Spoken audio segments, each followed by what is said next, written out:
ខ្ញុំបាទសូមជម្រាបសួរសូមអនុញ្ញាតជម្រាបជូននៅខ្លឹមសារនៃជំនួបរបស់សម្ដេចតេជោនៅថ្ងៃទី2ខែមេសាឆ្នាំ2026នេះដែលសម្ដេចបានអនុញ្ញាតឲ្យឯកឧត្តម Stephen Phang Chivi ដែលជាឯកអគ្គរដ្ឋទូតថ្មីរបស់សង្ហបុរីប្រចាំនៅប្រជាណាចក្រកម្ពុជាជួបជូនសារតាំងនៅវិមានសាមគ្គីភាពនៃព្រឹទ្ធសភាកម្ពុជាជាកិច្ចចាប់ផ្ដើមដំបូងក្នុងព្រះបរមនាមរបស់ព្រះមហាក្សត្រសម្ដេចតេជោហ៊ុនសែនប្រមុខរដ្ឋស្ដីទីបានសម្ដែងនៅការអបអរសាទរចំពោះឯកឧត្តមអគ្គរដ្ឋទូតដែលត្រូវបានតែងតាំង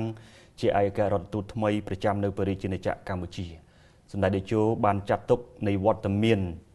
ដ៏ឆាប់រហ័សរបស់ឯកឧត្តម Stephen Phang Chivi មកកាន់តំណែងជាឯកអគ្គរដ្ឋទូតប្រចាំនៅប្រជាណាចក្រកម្ពុជានៅពេលនេះបានបញ្ជាក់យ៉ាងច្បាស់អំពីគុណតម្លៃការផ្ដល់នៅតម្លៃរបស់សិង្ហបុរីចំពោះទំនាក់ទំនងជាមួយនឹងកម្ពុជានៅក្នុងឱកាសនោះឯកឧត្តមអគ្គរដ្ឋទូត Phang Chivi បានសម្ដែងនៅការអរគុណជាអនេកប្បការចំពោះសម្ដេចតេជោដែលបានអនុញ្ញាតឲ្យឯកឧត្តមបានជួបជូនសារតាំងនៅក្នុងឱកាសនេះឯកឧត្តមបានលើកឡើងថាកម្ពុជានិងសិង្ហបុរីមានទំនាក់ទំនងដ៏យូរអង្វែងជាមួយគ្នាដែលកាលពីឆ្នាំ2025កន្លងទៅប្រទេសទាំងពីរបានប្រារព្ធខួប60ឆ្នាំនៃការបង្កើតទំនាក់ទំនងការទូតផ្លូវការជាមួយគ្នាហើយដំណើរទស្សនកិច្ចនៃការផ្លាស់ប្ដូរដំណើរទស្សនកិច្ចទៅវិញទៅមករវាងថ្នាក់ដឹកនាំកម្ពុជារវាងប្រទេសទាំងពីរគឺបានបង្ហាញយ៉ាងច្បាស់អំពីទំនាក់ទំនងដ៏រឹងមាំរវាងកម្ពុជានិងសិង្ហបុរីឯកឧត្តមក៏បានលើកឡើងផងដែរថានៅក្នុងអាណត្តិរបស់ឯកឧត្តមនឹងខិតខំប្រឹងប្រែងនៅក្នុងការពូនជ្រុំទំនាក់ទំនងរវាងកម្ពុជានិងសិង្ហបុរីឲ្យកាន់តែរីកចម្រើនបន្ថែមទៀតជាពិសេសការពង្រីកទំនាក់ទំនងទាំងការទូតនយោបាយទំនាក់ទំនងពាណិជ្ជកម្មសេដ្ឋកិច្ចនិងការវិនិយោគដែលការវិនិយោគនេះឯកឧត្តមសង្កត់ធ្ងន់ថាក្នុងអាណត្តិរបស់ឯកឧត្តមនឹងខិតខំប្រឹងប្រែងក្នុងការគៀងគរអ្នកវិនិយោគរបស់សិង្ហបុរីមកវិនិយោគនៅក្នុងប្រជាណាចក្រកម្ពុជាឲ្យកាន់តែច្រើនបន្ថែមទៀតនៅក្នុងឱកាសនោះនៅក្នុងផ្នែកទំនាក់ទំនងប្រជាជននិងប្រជាជនក៏ដូចគ្នាដែរឯកឧត្តមនឹងខិតខំប្រឹងប្រែងក្នុងការពង្រីកនៅទំនាក់ទំនងប្រជាជននិងប្រជាជនរវាងប្រទេសទាំងពីរឲ្យកាន់តែមានភាពស្អិតរមួតតាមរយៈបង្កើតនៅផ្នែកទេសចរឲ្យប្រទេសប្រជាជននៃប្រទេសទាំងពីរទស្សនានៃបណ្ដាប្រទេសទាំងពីររៀងប្រទេសទាំងពីរទៅវិញទៅមកឲ្យកាន់តែច្រើនបន្ថែមទៀតនៅក្នុងឱកាសនោះសម្ដេចតេជោបានសម្ដែងនៃការពេញចិត្តចំពោះការលើកឡើងរបស់ឯកឧត្តមអគ្គរដ្ឋទូតថ្មីចំពោះការបដិញ្ញាចិត្តរបស់ឯកឧត្តមនៅក្នុងការពង្រីកទំនាក់ទំនងរវាងកម្ពុជានិងសិង្ហបុរីឲ្យកាន់តែរីកចម្រើនបន្ថែមទៀតសម្ដេច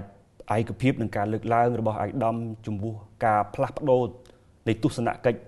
ជាញឹកញាប់នៃថ្នាក់ដឹកនាំនៃប្រទេសទាំងពីររវាងគ្នាគឺបង្ហាញយ៉ាងច្បាស់អំពីចំណងមិត្តភាពដ៏រឹងមាំនៃប្រទេសទាំងពីរសម្ដេចតេជោបានលើកឡើងថានាយករដ្ឋមន្ត្រីរបស់កម្ពុជាបានទស្សនកិច្ចនៅសិង្ហបុរីនៅឆ្នាំ2024ហើយនាយករដ្ឋមន្ត្រីរបស់សិង្ហបុរីមកទស្សនកិច្ចនៅកម្ពុជាឆ្នាំ2025កន្លងទៅវាគឺជានិមិត្តរូបមួយនៃទំនាក់ទំនងដ៏ល្អប្រសើររវាងកម្ពុជានិងសិង្ហបុរីបន្ថែមពីលើនេះទៀតសម្ដេចតេជោក៏បានអរគុណចំពោះសិង្ហបុរីនៅក្នុងការចូលរួមចំណែកបណ្ដុះបណ្ដាលនៅធនធានមនុស្សនៅក្នុងប្រជាណាចក្រកម្ពុជាផងដែរជាមួយគ្នានេះសម្ដេចតេជោក៏ឆ្លៀតលើកឡើងអំពីបញ្ហាព្រំដែនរវាងកម្ពុជានិងថៃហើយក៏អរគុណចំពោះសិង្ហបុរីដែលបានចូលរួមចំណែកជាពិសេសការបញ្ជូនអ្នកអង្កេតការក្នុងការអង្កេតទៅលើបញ្ហាព្រំដែនកម្ពុជានិងថៃនេះជាមួយគ្នានេះសម្ដេចតេជោក៏បានបញ្ជាក់ទៅកាន់ឯកអគ្គរដ្ឋទូតរបស់សិង្ហបុរីថាជំហររបស់កម្ពុជានៅក្នុងការដោះស្រាយបញ្ហាព្រំដែនជាមួយនឹងថៃគឺការរក្សានៅបទជបាញ់ឲ្យបានមានប្រសិទ្ធភាពរយៈពេលយូរអង្វែងជាមួយគ្នានេះកម្ពុជានៅតែរក្សានៃការដោះស្រាយបញ្ហាដោយសន្តិវិធីតាមរយៈការចរចានៅក្នុងយន្តការដែលមានស្រាប់រវាងប្រទេសទាំងពីរនេះពេលកន្លងមកហើយចុងក្រោយស្ដេចតេជោបានជូនពរឲ្យឯកឧត្តមអគ្គរដ្ឋទូតបំពេញបេសកកម្មជាឯកអគ្គរដ្ឋទូតនៅក្នុងប្រជាណាចក្រកម្ពុជាទទួលបានជោគជ័យជាពិសេសគឺពូនជ្រុំទំនាក់ទំនងរវាងកម្ពុជានិងសិង្ហបុរី ឲ្យកាន់តែរីកចម្រើន